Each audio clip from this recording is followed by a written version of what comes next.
I was 11 years old the first time I understood what it meant to be poor in a way that other people could see on you. It was a school trip, and everyone had brought money for lunch at the food court.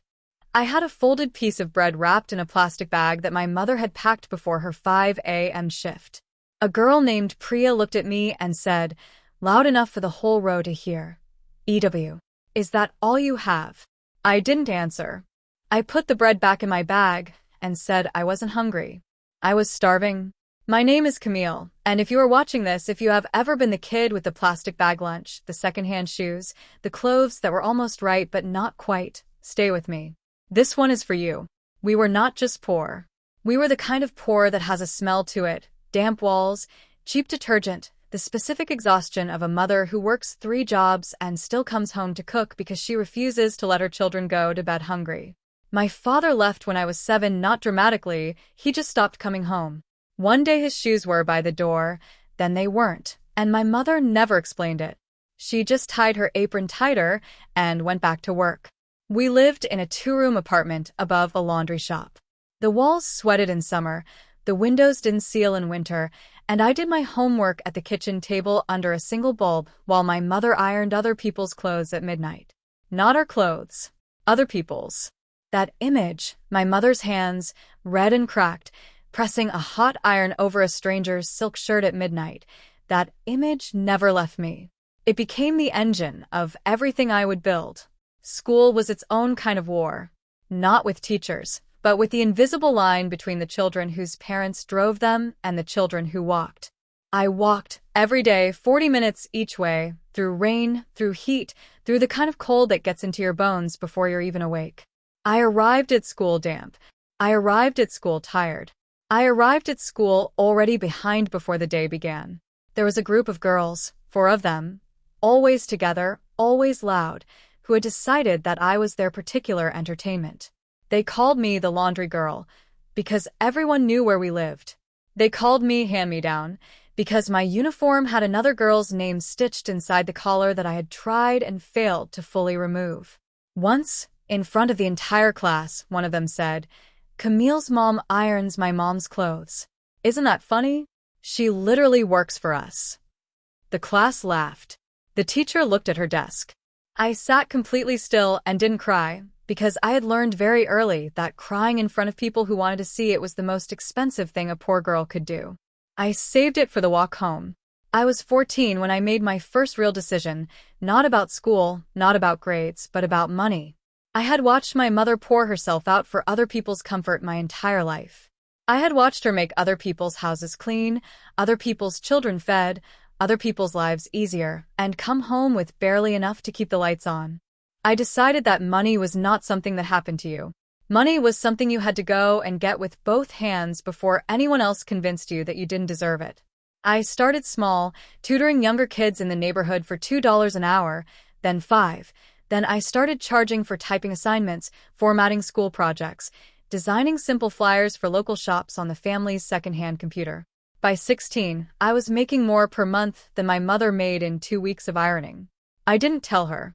I just started quietly paying things, the electricity bill, the grocery run, a new pair of shoes that I left outside her door on a Tuesday morning with no note. She never asked where the money came from. I think she already knew. I think she chose not to question it, because questioning it would have meant acknowledging that her 14-year-old daughter was carrying weight she was never supposed to carry. We loved each other through silence like that.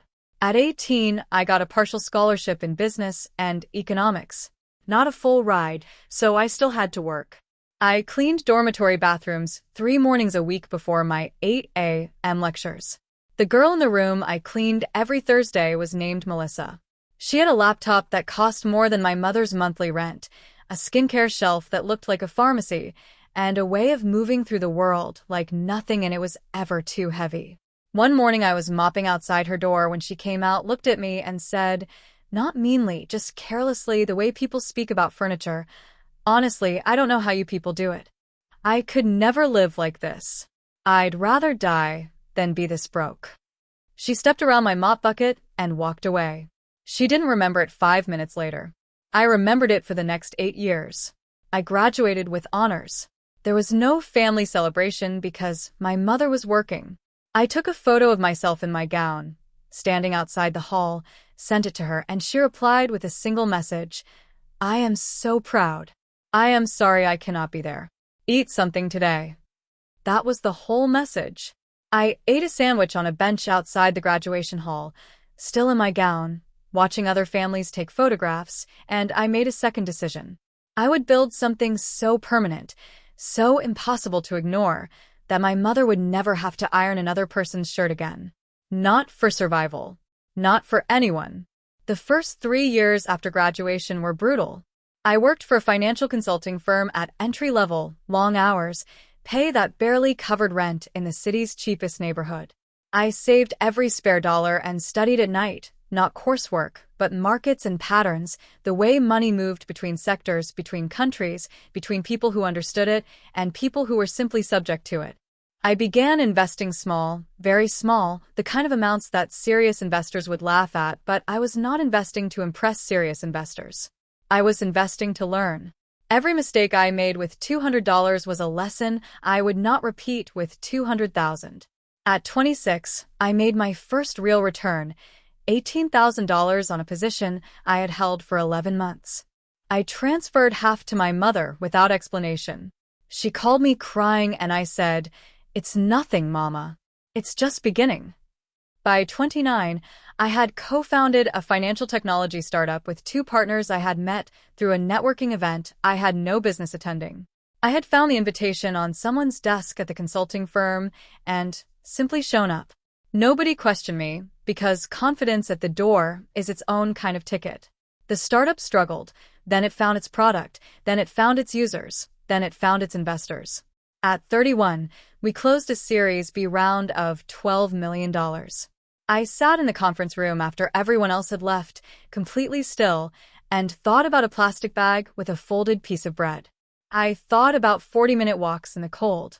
I thought about my mother's hands pressing a hot iron over a stranger's silk shirt at midnight. And I let myself feel it, not triumphantly, not vindicatively, just fully. At 33, the platform reached 1.8 million users, and we were acquired. The final number, after negotiations, after legal fees, after the split with my partners, my personal share, $38 million. I was sitting in my apartment, still the same apartment I had moved into when the startup was struggling, because I had never found a reason urgent enough to upgrade, when the confirmation hit my inbox. I read it twice, closed the laptop, and called my mother. She picked up on the second ring, slightly breathless, the way she always sounded, like she had just been moving quickly. I said, "Mama, I need you to stop working." She said, "Camille, I just started and I said, "I know. I need you to stop. Today. You're done. I'll explain everything. But right now I need you to put down whatever you're holding and go sit somewhere comfortable." Can you do that? There was a long pause, then quietly, "Yes." I heard her sit down. I heard the soft sound of her exhaling, the exhale of a woman who had been holding her breath for 26 years. I told her the number. She didn't say anything for a very long time, and then she said, "My Camille." Just that. My Camille.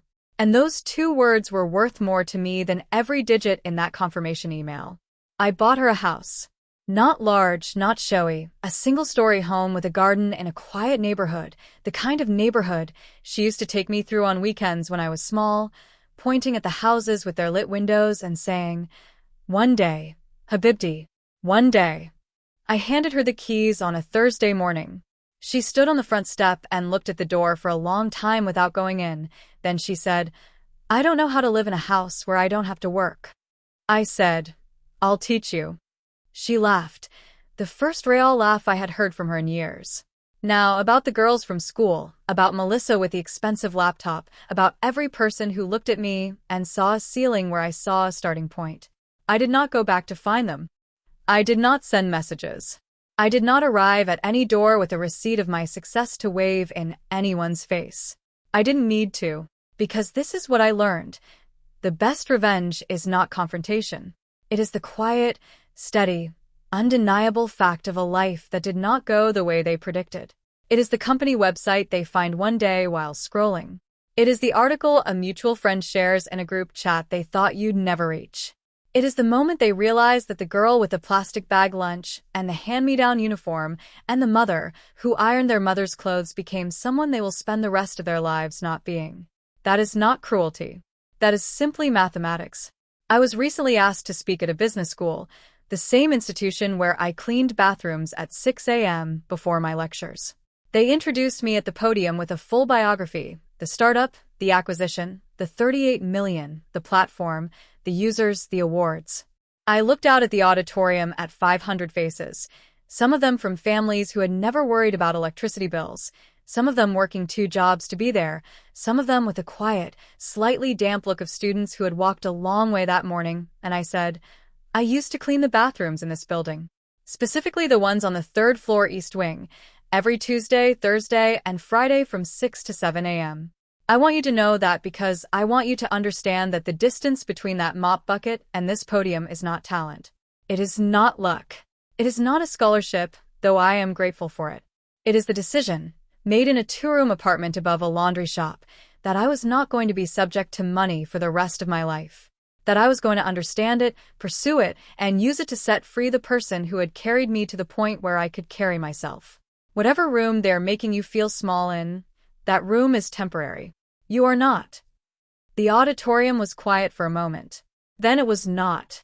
I looked down at my hands on the podium, steady and unhurried, nothing like my mother's cracked and reddened hands at midnight, and I thought, she is sitting in her garden right now, the one she said one day about for 30 years. And it is one day. It has finally, completely become one day. So, if you are the kid who walked 40 minutes in the cold, if you are the student who ate bread from a plastic bag, if you are the daughter of the woman who ironed other people's clothes and never complained, this is what I want to leave you with. Poverty is loud. It announces itself in every room you walk into. People hear it before you speak. But success, real, built with your own hands, nobody gave it to you success, is quieter. It doesn't need to announce itself. It just shows up one morning, sits down at the table, and stays. And nothing, not the girls who laughed, not the teachers who looked away, not the careless words of people who never had to think about the cost of things, nothing makes it leave.